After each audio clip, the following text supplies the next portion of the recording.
তাআলা বলছে, বন্ধু আপনাকে সামনে রেখে আপনার উম্মতের আমলনামা খোলা হবে।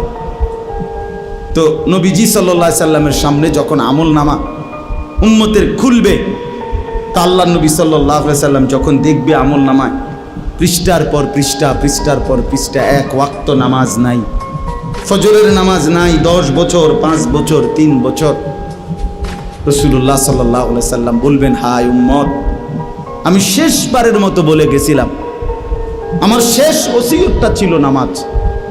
তুই উম্মত আমার শেষ কথাটাও, আমার মৃত্যু পথযাত্রার সময় কথাটাও পালন করলি না। এই কি আমলনামা নিয়ে আসলি? আমি কেমনে আমার আল্লাহর কাছে সুপারিশ করব? নবী সাল্লাল্লাহু আলাইহি সাল্লামের সুপারিশ এটা মামুর বাড়ি না। হাউজে কাউসারের পানি সস্তা দরের কোনো পানি না যে আপনি চাইবেন আর দিয়ে দিবে। না না বাপ, বিষয়টা এমন না। আপনি ভালো আলেম থেকে জিজ্ঞাসা করে নিয়েন।